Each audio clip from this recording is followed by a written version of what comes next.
verdaderas transnacionales del crimen organizado. Eso soy hoy. En Ecuador, las bandas criminales que tienen en jaque a una débil institucionalidad. Las advertencias vienen desde hace años. De ser uno de los países más seguros en América Latina al quinto más peligroso a nivel mundial, donde para trasladar de penal a un jefe de banda necesitas de 4.000 hombres, donde tras la fuga de Fito, el criminal más peligroso de Ecuador, se producen motines, secuestros y el país queda bajo estado de excepción, que de excepción ya tiene poco. Lo excepcional es que no vivan los ecuatorianos bajo medidas de emergencia, con terror y con sus libertades restringidas de manera constitucional por el gobierno para defenderlos y a punta de balas por los delincuentes. Luego se toman en un acto de terrorismo interno un canal de televisión y el recién en noviembre asumido gobierno declara conflicto armado interno y por segunda vez en 2 días convoca al Consejo de Seguridad. Es Ecuador, pero puede ser en el futuro otro país de América Latina, Brasil, Venezuela, Honduras, El Salvador, con mafias que controlan las cárceles y desde ahí expanden sus tentáculos cada vez más y más rápido. La lucha contra el crimen organizado que amenaza la democracia por la inseguridad que crea, la corrupción que lo hace posible y por la tentación de pelear contra él fuera del marco legal. Parafraseando un título, ¿cuándo se jodió Ecuador? ¿Qué efectos tiene para el continente? Lo conversamos en Conexión Global Prime.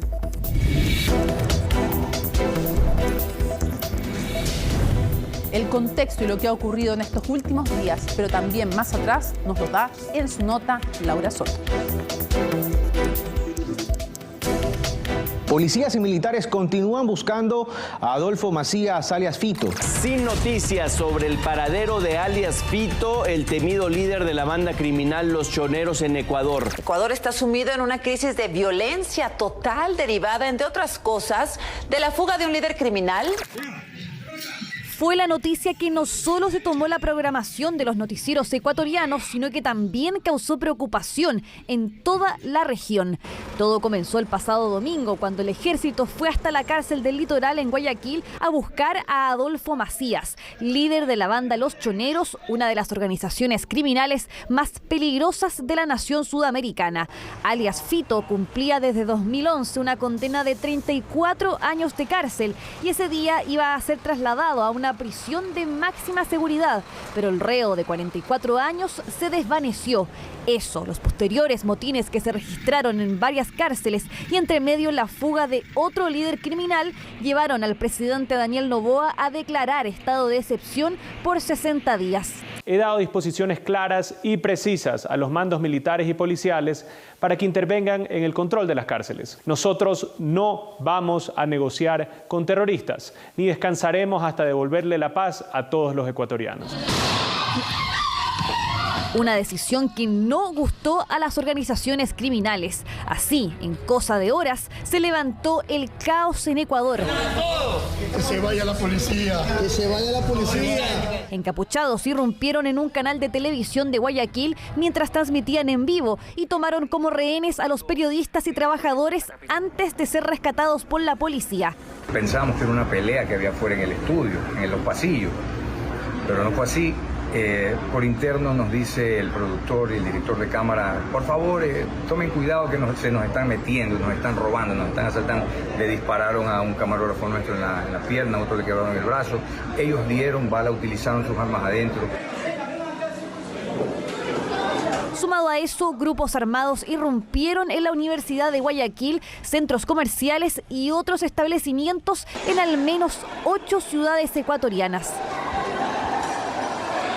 Al menos 11 personas murieron en Guayaquil, incluidos 2 policías, y 70 fueron detenidas el martes, en una jornada en la que el mandatario ecuatoriano declaró la existencia de un conflicto armado interno.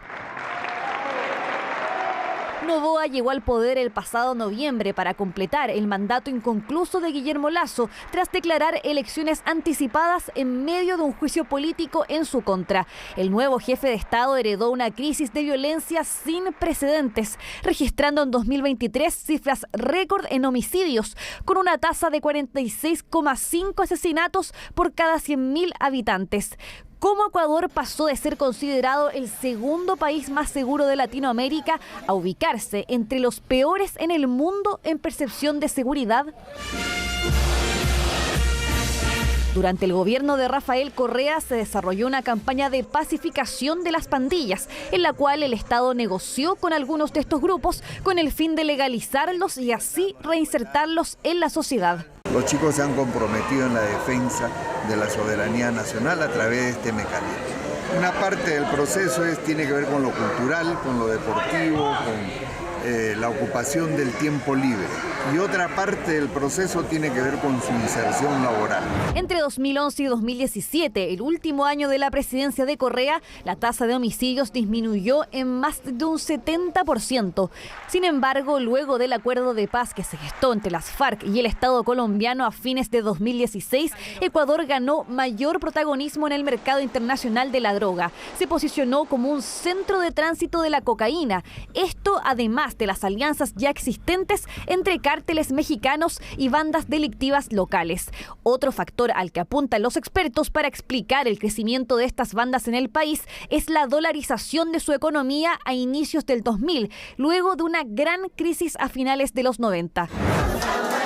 Con la llegada de Lenín Moreno hubo recortes de presupuesto que afectaron a las fuerzas públicas. Las bandas extendieron su control a ciudades portuarias y durante su mandato también se registraron niveles sin precedentes de enfrentamientos entre pandillas carcelarias. Es lucha entre bandas criminales, se disputan territorios y es lamentable que el Estado en los últimos 15 años haya cedido el control de las cárceles a estas bandas criminales. Los dos gobiernos anteriores fueron tremendamente permisivos. Con Lasso, los niveles de violencia aumentaron aún más. Un punto de inflexión fue el asesinato el pasado agosto del candidato presidencial Fernando Villavicencio, un crimen que aún no se esclarece y que es ejemplo también del problema de impunidad en la nación sudamericana. De los 7.878 homicidios registrados en 2023, solo 584 han sido resueltos. En estos 7 años el crimen organizado ha crecido, se ha fortalecido, pero sobre todo ha dado un paso crucial. Ha infiltrado el Estado, ha infiltrado el sistema de justicia, ha infiltrado Fuerzas Armadas, ha infiltrado Policía Nacional y al propio gobierno, y eso no se daba antes. Por eso es tan difícil combatirlo, porque dominan, están dentro del propio Estado. El mandato de Daniel Noboa durará apenas 18 meses, poco tiempo para lograr su objetivo, que es neutralizar a 22 organizaciones criminales que este martes identificó como terroristas. Estamos luchando también contra grupos terroristas, que hoy en día son más de 20.000 personas los que los conforman, y no vamos a ceder tampoco a las estupideces que ellos están acostumbrados a hacer. Estamos en un estado de guerra y no podemos ceder ante estos grupos terroristas. Poco movimiento se vio este miércoles en las calles de Quito y Guayaquil. El gobierno suspendió las clases presenciales en todo el país hasta este viernes e instó a los empleadores a establecer la modalidad de teletrabajo, consecuencias de la primera gran crisis de seguridad que enfrenta Noboa, quien lleva apenas 50 días en el cargo. Vamos a comenzar a analizar este tema junto a Rita Ramírez, que es periodista y desde Guayaquil nos acompaña una vez más. Muchísimas gracias por estar con nosotros en Conexión Global Prime de CNN Chile, Rita. Hola Mónica, ¿cómo estás? Buenas noches, un gusto saludarlos nuevamente y aquí a las órdenes para lo que necesiten. Quisiera preguntarte, a estas horas de la noche, ¿cuál es la situación el día después de lo que vimos ayer con esta toma de canal de televisión, con atentados en distintas ciudades? ¿Cuál es la situación en el país? Bueno, en comparación a la tarde de ayer, el día de hoy, te hablo específicamente de Guayaquil, ha estado un poco más tranquila la ciudad, no se ha visto mucho movimiento en las calles, los locales comerciales, muy pocos realmente han abierto a la población, se han visto en ciertos sectores de la ciudad, se podría decir como que los más peligrosos, que ha habido presencia militar, policial, pero como están reflejando ahorita en pantalla, muy poca afluencia de la ciudadanía en las calles. ¿Cuál ¿Cuál es la dinámica que se está dando en los medios de comunicación, en las radios, en las televisoras? Y te lo pregunto porque además es un momento especialmente difícil para ser periodista, pero ¿cuáles son también las conversaciones, el feedback que tienen con el público, las recomendaciones que le dan a la ciudadanía? Sí, específicamente en los medios de comunicación en este momento estamos trabajando. Bueno, yo en la mañana trabajé por teletrabajo, pero después me tuve que ir de manera presencial al trabajo en la tarde. Los otros medios de comunicación, lo que es televisión, han estado con estrictas medidas de seguridad.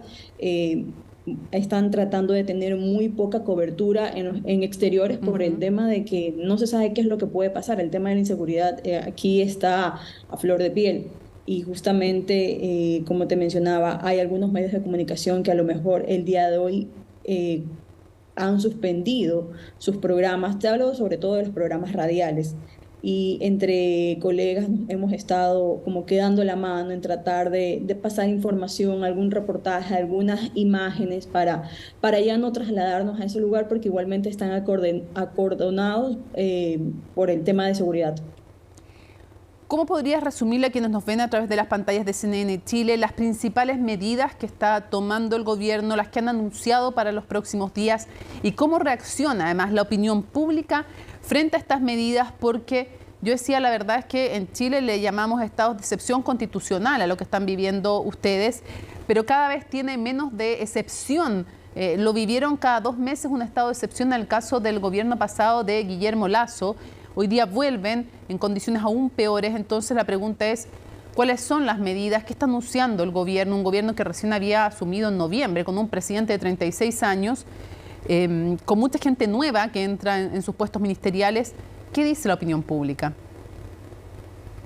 Bueno, la opinión pública un poco ya está como que acostumbrada a estos famosos estados de excepción, que realmente son, que muy poco nada se cumplen. Si estamos hablando sobre que hay que respetar, sobre todo el toque de queda, que acá empieza a las 11 de la noche y finaliza a las 5 de la mañana. A eso casi que no se le hace mucho caso, porque igualmente en las noticias que salieron esta mañana han detenido a gente, han encontrado vehículos que han incendiado, han también capturado a bandas. Esta tarde se ha visto también, como te mencionaba, en otras ciudades en otras ciudades del país, las más peligrosas, sobre todo Esmeraldas, que está cerca de la frontera con Colombia. El día de hoy han abatido, incendiaron se podría decir como que una caleta de unos vándalos de la banda de los Lobos. La incendiaron. Ese fue un operativo que hicieron esta tarde en Esmeraldas. Acá en Guayaquil, como te digo, ha habido poco movimiento. Justamente las Fuerzas Armadas el día de hoy hizo un anuncio donde se han detenido ya a 329 criminales, 5 terroristas han sido abatidos, se han decomisado 61 armas y han recapturado a 28 personas que se habían escapado de la cárcel de Turi. Rita, ¿cómo se toman las medidas del gobierno de parte de la población? Y te lo pregunto porque uno de los riesgos es también el que se lleguen a apoyar medidas con tal de tener seguridad, y en alguna medida también es comprensible, no es deseable, pero es comprensible, incluso por fuera del marco legal, o sacrificando indefinidamente las libertades individuales, porque la principal libertad, que es estar vivo, salir a la calle, no está garantizada por el Estado. Algunos hablan de la posibilidad de la buquelización de Ecuador. ¿Qué piensas tú? ¿Qué dicen los ecuatorianos? Mira, yo creo que si el Estado, con lo que pasó ayer acá en Guayaquil específicamente, yo creo que si el gobierno hubiera optado por un toque de queda, hubiera cambiado la hora, digamos, a partir de las 4 o 5 de la tarde, la población hubiera reaccionado de una manera drástica, porque no les gusta acá mucho que te guarden o que estés encerrado en tu casa tan temprano. Ya si es a las 11 de la noche, es como que ok, ya todas a esa hora están en su casa, pero lo que está pidiendo la población en este momento es verdad, es que salgan los policías, que salgan los militares a las calles para que puedan resguardar a toda la ciudadanía.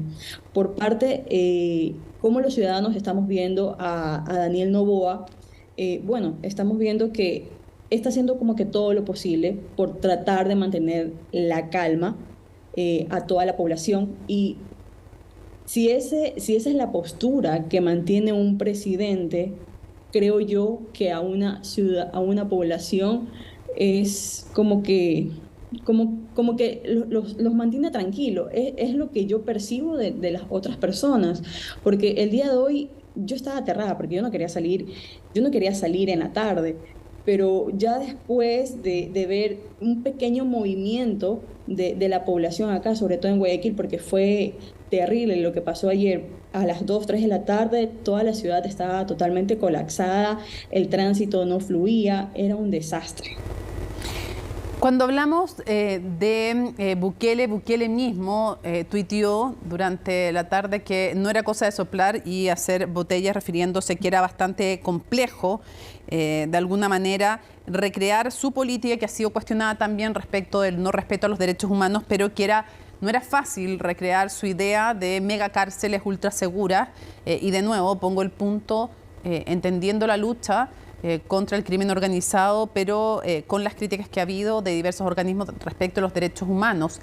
¿Qué ha pasado con este plan que tenía el gobierno de Noboa de crear cárceles como en barcos para tratar de aislar a los delincuentes más peligrosos, de nuevo en una población penal que entiendo que es más de 30.000 personas, que además está concentrada prácticamente en algunos penales, donde entre 3 penales más o menos tienen un cuarto de la población penal? Entonces la pregunta es también, ¿qué pasa con el plan de seguridad? ¿Es efectivo? ¿No es efectivo?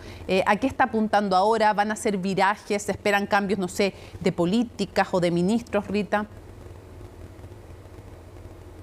Mira, del plan, esa fue una de las medidas, de las propuestas de campaña del presidente Noboa, el famoso Plan Fénix. Hasta el día de hoy se conoce qué tiene el Plan Fénix. Lo único que te podría decir del Plan Fénix es las cárceles barcazas. Claro. El presidente anunció el día de hoy de que iba a continuar trabajando con el tema de las cárceles, que reanudaba sus reuniones el 11, o sea, mañana, y de que van a traer las cárceles barcazas, lo harán, de que se va a ejecutar ese plan, lo harán, de que tienen el presupuesto, lo tendrán. Y eso es lo único que se sabe del Plan Fénix. De ahí, ¿qué otro tipo de medidas de seguridad no se sabe? Es lo que él ha dicho a través del decreto, de que salgan los militares, de que salgan los policías a resguardar a la ciudadanía. ¿Qué ha hecho el Congreso? Yo ayer cometí una imprecisión, porque la verdad es que al final fueron todas las bancadas las que estuvieron dispuestas a dar esta amnistía a quienes cometan delitos en la lucha contra estas bandas criminales. Algo que también tiene opositores en el sentido de qué va a pasar con el respeto a la legalidad. Si esto no es complejo, dar una amnistía y avisarlo, y qué puede pasar también con el respeto y con ciudadanos que se vean envueltos también en esto y que no sean finalmente delincuentes. Pero en fin, ¿qué ha hecho el Congreso? ¿En qué está? ¿Qué están proponiendo? Bueno, en una reunión de ayer, el Congreso apoyó el tema de la amnistía. Como en todos los países, en todos los partidos, siempre tenemos un Congreso un poco inestable, inconforme. La mayoría del Congreso apoyó a la amnistía. El Movimiento Revolución Ciudadana dijo que no, que por favor se tengan un poco más de control para las personas en las cuales vayan a detener o vayan a capturar en las calles, y en cierta parte el Movimiento de Revolución Ciudadana estuvo en desacuerdo. De ahí pero al final dijeron que sí, y sumaron, y están todas las bancadas firmando, están todas firmando al final. O sea, en la declaración propia de la Asamblea están todos. Claro, están todos, pero hay una minoría de Revolución Ciudadana de que no está de acuerdo. Eso están tratando, creo yo, de negociarlo. Ya. Ahora, para ir cerrando, quisiera preguntarte, cuando retrocedemos, Rita, un poco en el tiempo, hubo un asesinato de un candidato presidencial en la primera vuelta. Cuando se asesina a Villavicencio, alguien que había denunciado la corrupción además, que había sido amenazado por Fito, el criminal que está ahora el más peligroso de Ecuador y que está ahora libre, que ha sido parte de los últimos detonantes, de las últimas chispas que encienden la pradera de la violencia en Ecuador. ¿Qué pasó en ese momento? ¿No se remeció suficiente? ¿No fue un punto de inflexión suficiente como para tomar medidas estructurales? ¿Y qué pasa entonces también cuando uno se pregunta y suma eso, la operación Metástasis, esta en que se investiga el nexo entre la política y los narcotraficantes? ¿Qué pasa que no hay una reacción de fondo después de algo tan grave como lo que vimos con el asesinato de Villavicencio? Sabes que para mí el caso de Fernando Villavicencio, cuando se conoció el asesinato de él, fue un punto clave para el país, porque ahí mucha gente abrió los ojos y como que dijo, no hay que pactar con las mafias. Yo también pensé que a raíz de la muerte de Villavicencio, el tema de la seguridad del país iba a ser un poco más controlada, más fuerte, pero asumo yo que todavía no hay las capacidades para poder afrontar ese talón de Aquiles por el cual está sufriendo Ecuador en este momento, que es la inseguridad. En ese entonces estaba Guillermo Lasso en el poder. Él también decretó estado de excepción, decretó prácticamente las mismas medidas de seguridad que está tomando el presidente Daniel Noboa, pero eso queda ahí. Entonces, mientras el Ecuador esté manchado por las mafias narcotraficantes, creo yo que es el punto más fuerte que tiene el Ecuador. Mientras no se combata eso, no hay, creo que policía, Fuerzas Armadas, FBI, que puedan manejarlo, que puedan controlarlo. El caso Metástasis tiene además la complicación de que la propia fiscal general, a lo menos desde el correísmo, porque ella también fue la encargada de la acusación que cuestiona hasta el día de hoy Correa, tiene esa complicación, que la fiscal general no cuenta con una unanimidad de respaldo, ¿no? Pero más allá de ella, la pregunta es si el caso Metástasis es, tal como su nombre lo dice, una corrupción en donde la metástasis llega de izquierda a derecha y además cruza las fuerzas policiales, judiciales, de Fuerzas Armadas. Sí, el caso Metástasis, como la palabra mismo lo dice, está podrida, está manchada. Es que es un caso que la primera parte cuando nos enteramos en las revelaciones que hizo la fiscal Diana Salazar, era como un hilo. Ibas tratando de deshilachar algo y te encontrabas cada vez con sorpresa, como que con pus, con algún tipo de herida, un hueco más grande. En sí, era algo terrible, porque ¿en qué país puede haber este tipo de pacto con la mafia, el poder judicial? Estábamos hablando de presidentes del Consejo de la Judicatura, estábamos hablando también que están involucrados un asambleísta que pertenece a una banda delincuencial que son los Latin Kings. No solamente estamos hablando de este tipo de personas, también estamos hablando de que prácticamente todo este sistema judicial, todo el Consejo de la Judicatura estaba manejado por un narcotraficante que era Norero. Supuestamente está muerto, y lastimosamente la fiscal Diana Salazar en estos momentos no cuenta con la mayor seguridad que se requiere. La fuerza de seguridad que ella ahorita le está protegiendo es seguridad de Estados Unidos, y se podría decir que la fiscal Diana Salazar en este momento. Sí, tenemos un pequeño problema de contacto, pero le agradecemos justamente a Rita que nos haya acompañado. Estamos en directo desde Ecuador. Rita, solo para cerrar brevemente lo que nos querías contar sobre el peligro que corre la fiscal general que lleva este caso Metástasis. Brevemente, pues, para ir cerrando. No te escuché la última parte, Mónica. ¿Me puedes repetir, por favor? Tú querías comentarnos cuál era el peligro que corre la fiscal que lleva el caso Metástasis. Sí, la fiscal prácticamente tiene el 99% de riesgo. La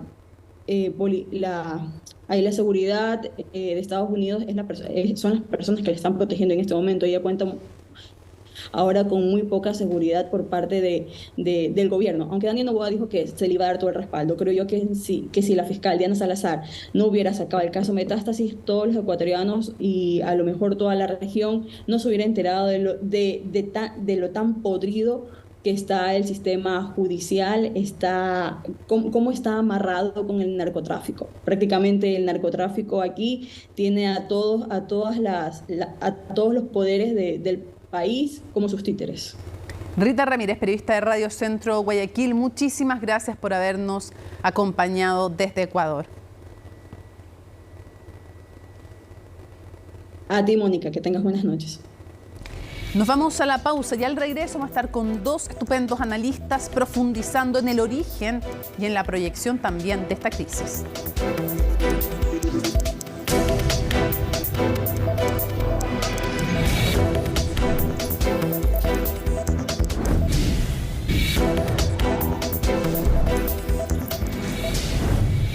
Volvemos a Conexión Global Prime para el análisis de esta crisis y también sus antecedentes. Y para eso nos vamos a contactar con Arturo Moscoso, director de la Escuela de Relaciones Internacionales de la Universidad Internacional de Ecuador.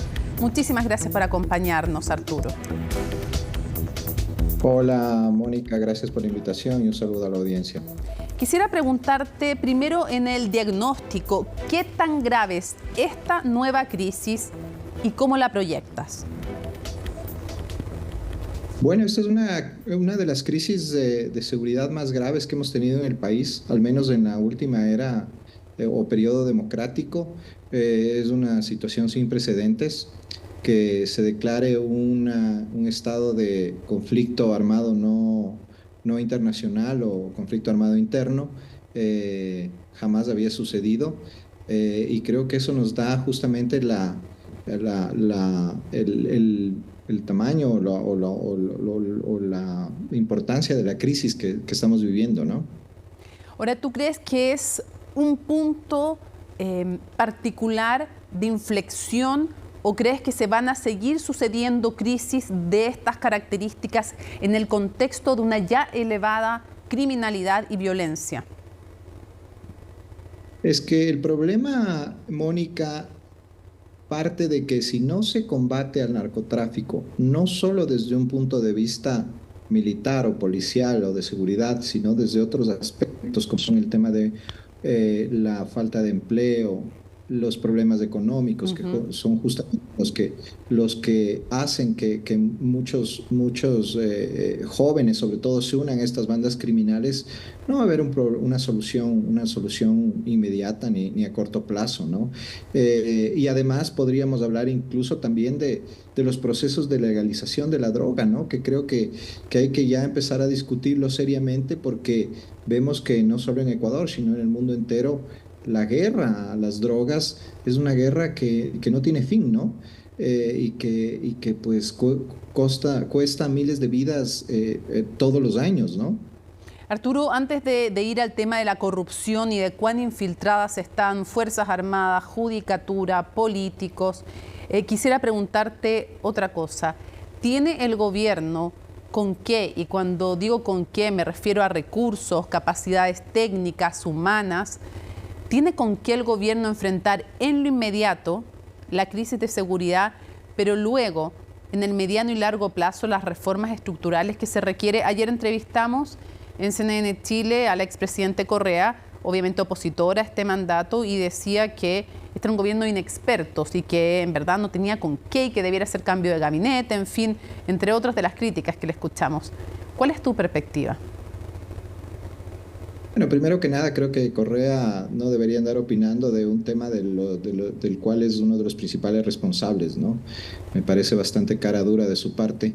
Pero más allá de eso, en efecto, el Estado ecuatoriano es un Estado debilitado, un Estado que no tiene presencia en todos los sectores, que ha descuidado mucho ciertas provincias, ciertas ciudades, justamente que es donde han hecho más mella estas bandas delincuenciales. No hay recursos económicos, evidentemente no hay procesos de inteligencia policial o militar efectivos para anticiparse a los ataques o a las acciones que puedan cometer estas bandas delincuenciales. Hay una fuerte penetración, evidentemente, de estos carteles y de estas bandas en toda la institucionalidad del Ecuador. Entonces sí, el Estado ecuatoriano y el gobierno de ahora y el gobierno anterior, es poco lo que pueden hacer si es que no hay realmente un enfoque mucho más sistemático y específico para tratar esta problemática, más allá, como te decía antes, del enfrentamiento armado, ¿no?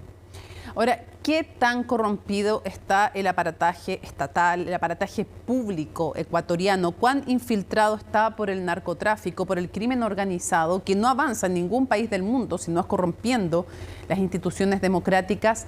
¿Qué tan fuerte es el peso que tienen en la judicatura, en el Parlamento, en el arco ideológico de izquierda a derecha, en las Fuerzas Armadas, en las fuerzas de seguridad? Aparentemente no podría decirte el nivel o el grado de penetración, pero aparentemente es muy alto. Estamos ahora en el Ecuador con un caso de corrupción denunciado por la Fiscalía, que es el caso Metástasis, sí, donde se han identificado a innumerables colaboradores, la mayoría justamente del gobierno de Rafael Correa, involucrados en actos de corrupción. Se ha hablado de narcogenerales. Vemos jueces que están todo el tiempo liberando delincuentes. Vemos a jueces que justamente han entrado en este caso Metástasis también. Vemos el tema de los chats dentro de este caso Metástasis de uno de los jefes de las bandas delincuenciales, Norero, ¿no? Que murió, o aparentemente murió, ya ni siquiera se está seguro de eso, con mucha relación con gente cercana al gobierno de Rafael Correa, sobre todo. Entonces tenemos una penetración a todo nivel dentro de la estructura estatal, policial, militar y en general de institucionalidad del país, que hace más complicado aún cualquier combate a estos males, ¿no?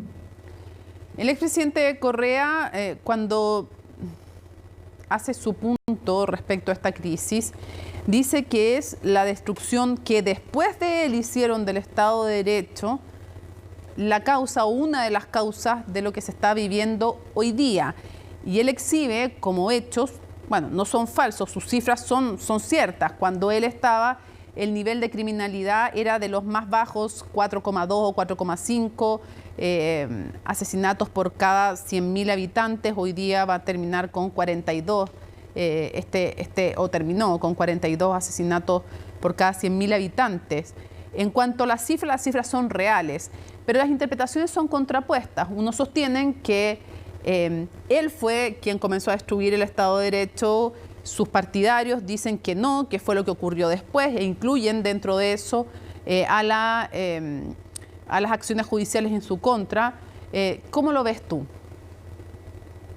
No, es que obviamente si es que estás en connivencia con las bandas delincuenciales y con los carteles de narcotráfico, no va a haber violencia, ¿no?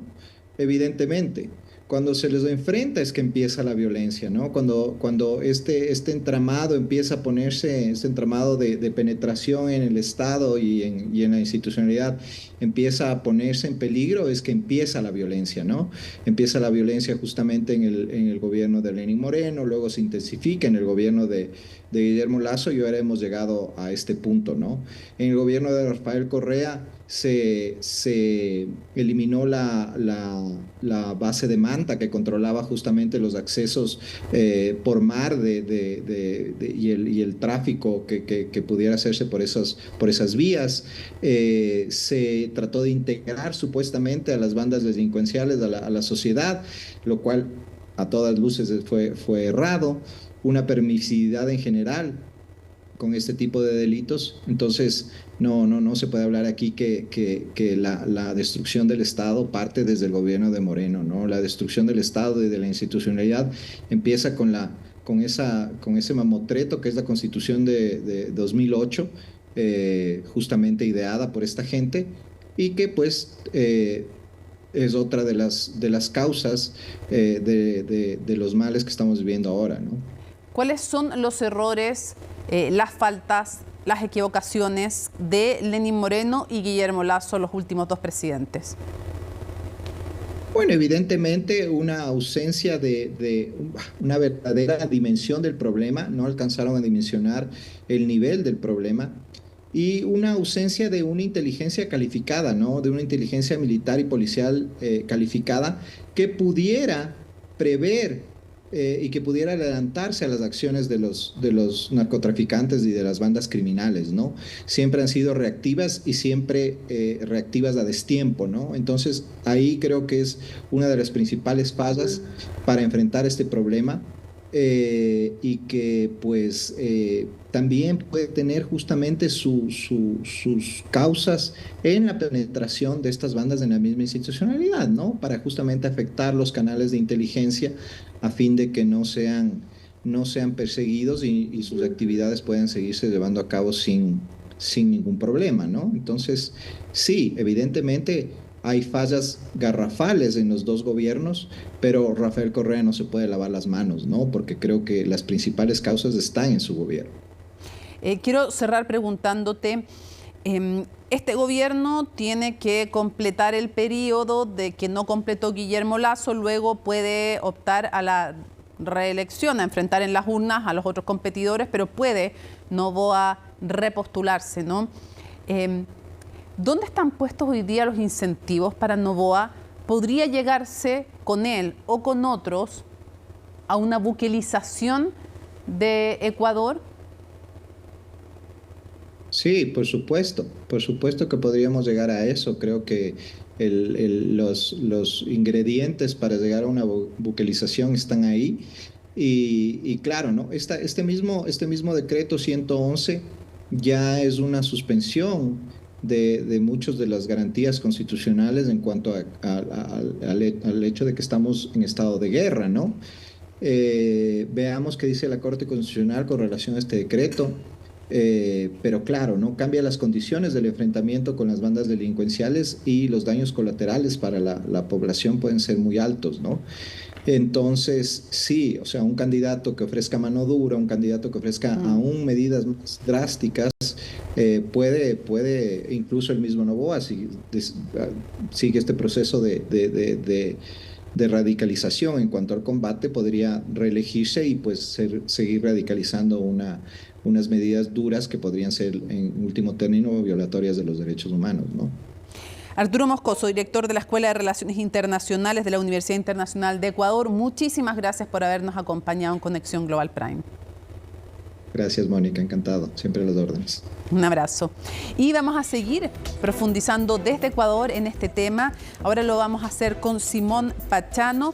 Queremos echar el tiempo atrás, queremos recapitular, contextualizar respecto de dónde, cuándo, cómo comenzó justamente a tener mayor poder el narcotráfico, el crimen organizado en Ecuador. Para eso vamos a seguir analizando esta materia y nos vamos a contactar justamente con Simón Pachano. Él es politólogo, Flaxo Ecuador, y queremos retroceder en el tiempo porque este es un país que, habiendo estado cerca de productores de droga como Colombia, como Perú, de alguna manera siempre había tenido latente y presente el peligro, había sido un lugar también de lavado de dinero, pero más bien de paso del narcotráfico, pero cada vez se va intensificando el poder del crimen organizado en las cárceles, se le entregan literalmente centros penitenciarios en su control efectivo al crimen organizado y terminan desde allí expandiendo su poder, como hemos visto también en otros países. Escuchando a Pablo Espina, un experto muy destacado en Ecuador, él hablaba de factores como la dolarización, como también el acuerdo de paz con las FARC y el retiro de presencia de las FARC en la frontera con Colombia como algunos de los factores que habían confluido en una mayor inseguridad. ¿Por qué? Bueno, justamente se lo vamos a preguntar a Simón Pachano. Muchísimas gracias por estar con nosotros desde Ecuador. Buenas noches. Simón, si tuvieras que decir cómo se llega a esto, yo recogía algunos de los análisis que hacía Pablo Ospina, hablaba de la dolarización, del rol también del comercio internacional presente en Ecuador en temas como materias primas, como los plátanos, por ejemplo, y también el aspecto de las FARC, cuando se llega a un acuerdo con las FARC. Quisiera preguntarte cómo confluyen todos estos elementos en lo que estamos viendo hoy día en Ecuador. Bueno, creo que hay muchos elementos. Yo no pondría en primer lugar a la dolarización. Es un factor que ayuda, pero no es fundamental. Creo que hay otros factores. Me parece que Ecuador era un lugar, un espacio apropiado para el narcotráfico porque se encuentra entre dos países que son productores, entre Colombia fundamentalmente y Perú, que es un productor también. Y Ecuador ha tenido siempre una debilidad muy evidente en el control de sus fronteras y en el control en general del tránsito de este tipo de materias, digamos, de narcóticos, en fin, desde las fronteras hacia los puertos. Creo que esto es más bien se podría decir una crisis del ecuatoriano, una pérdida de capacidades del Estado de control de su propio territorio, de sus propias actividades y de ejercicio de sus funciones. Y está muy penetrado por las propias fuerzas del narcotráfico. Ahora, ¿qué tan efectivo es que cuando estaba el conflicto con las FARC había, desde la perspectiva de unas FARC que no querían molestar de alguna manera al ejército ecuatoriano, no querían molestarlo en el sentido criminal, digamos, de no ser mayormente controladas y tener de alguna manera ciertos bordes en la frontera donde podía ocultarse, pero también de parte de un ejército mucho más presente en esas zonas, que como efecto no deseado del proceso de paz termina bajándose de alguna manera la guardia en esas zonas? ¿Es efectivo que eso también es otro, no sé si es principal, pero otro de los factores que ha influido? Y las FARC tenían a Ecuador como lo que ellos denominaban un santuario. Claro. Era un lugar para reabastecerse, para curarse en clínicas privadas, en fin. Era un espacio en el que podían relativamente moverse con cierta facilidad. Esto a través de varios gobiernos, desde fines del siglo pasado hasta los últimos años, digamos, de existencia de las FARC, es decir, hasta la firma de los acuerdos de paz en el 2016. Cuando se firman los acuerdos de paz, el problema es que las FARC son sustituidas por lo que se denominan los insatisfechos con la firma del acuerdo de paz y por grupos delincuenciales puramente y que mantienen de alguna manera esa presencia dentro de Ecuador. Recordemos que incluso el segundo hombre de las FARC, Raúl Reyes, fue muerto en un campamento que estaba dentro del territorio ecuatoriano, es decir, tenían esas facilidades para actuar en territorio ecuatoriano. Cuando eso se termina, es cuando empieza el problema que vemos ahora de un descontrol incluso de las bandas de narcotráfico, porque las FARC tenían una lógica mucho más política, si se quiere, y cuidaban de alguna manera ese control, tenían un mando unificado. Los grupos actuales no tienen un mando unificado y eso provoca niveles de violencia mucho más fuertes. Obviamente que entendemos que todo este análisis lo estamos haciendo sin quitar ni un ápice de gravedad a lo que fue la acción criminal de la FARC, y lo hacían así, esto de tener controlado obviamente por su conveniencia, digamos, para poder seguir funcionando. Evidentemente. Sí, claro. Simón... Perdón, solo una aclaración quizá para que no se interprete mal lo que decía yo. A lo que me refiero es que las FARC, siendo un ejército irregular, tenía un comando unificado y tenía un propósito político. Se entiende perfectamente. ¿No? Y eso le hacía que tenga unas actividades mucho más controladas que la que tienen estos grupos que no tienen un comando unificado y que tienen como propósito político destruir al Estado y no formar un Estado alternativo. Creo que eso hay que tomarlo muy en cuenta. Se entiende absolutamente. Quisiera preguntarte cómo podemos dar cuenta, cómo nos puedes ayudar a dar cuenta, Simón, del poder del narcotráfico en Ecuador. Y te lo pregunto porque hoy día es un lugar de almacenamiento, de procesamiento, de distribución. Hay cerca de 20 bandas, además, identificadas por el propio presidente, pero antes también por organismos de inteligencia de crimen organizado. Tienen relación también con carteles mexicanos, cada una con uno distinto, probablemente de las dos principales que hemos escuchado en estos días. Pero me gustaría que tú nos ayudaras a hacernos una idea del poder del narcotráfico en Ecuador. Es un poder muy grande porque ha penetrado en aspectos fundamentales de la vida del país.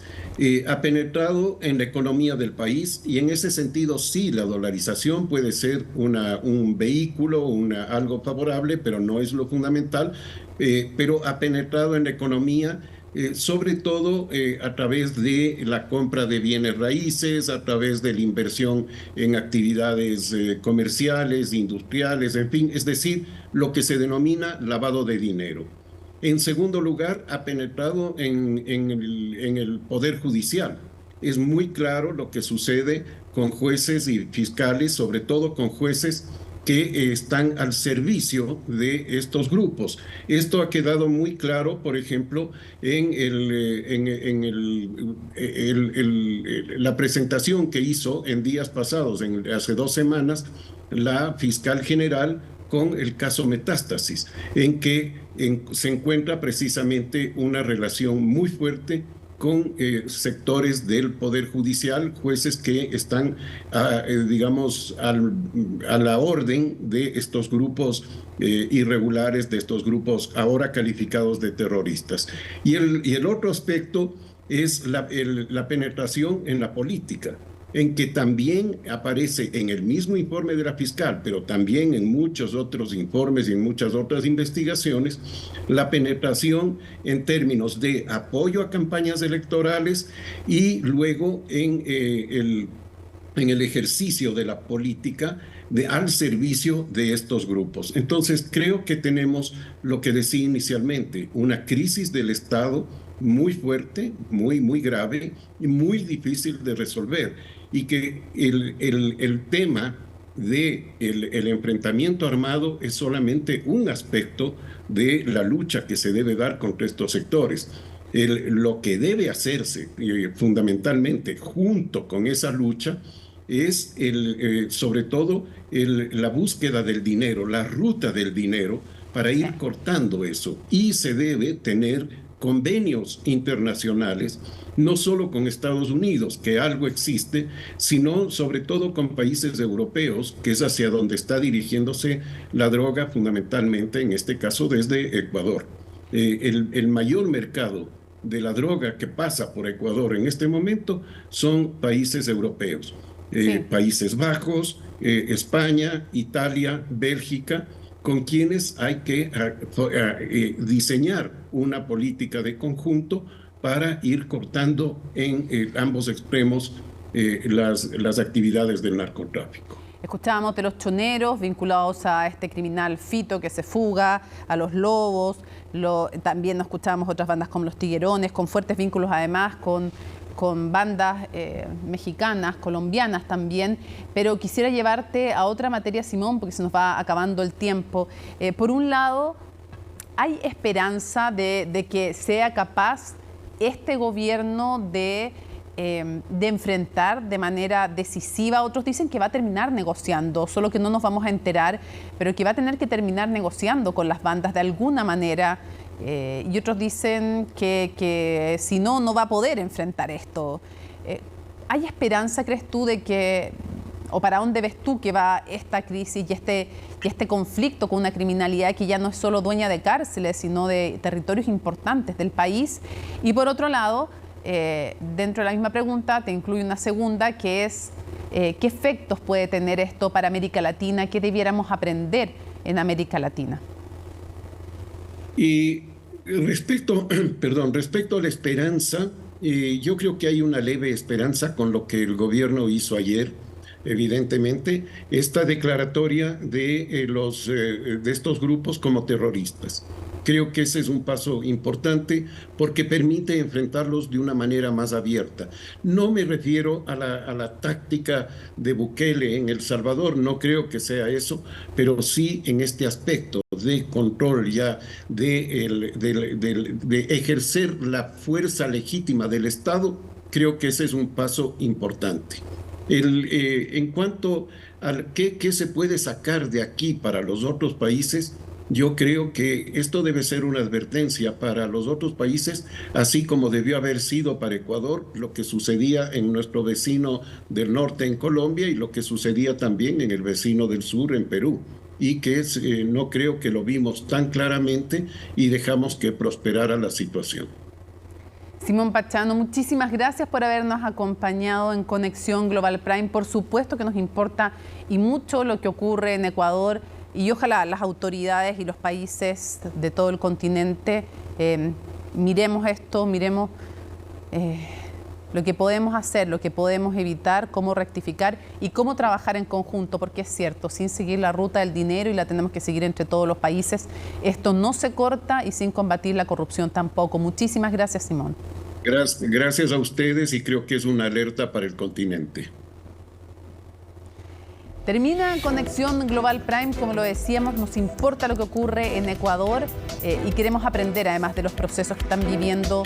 Obviamente deseamos que vengan mejores días para nuestros amigos latinoamericanos de Ecuador y para aprender también de su experiencia y evitar llegar a estos límites. Nos vemos en un próximo Conexión Global Prime.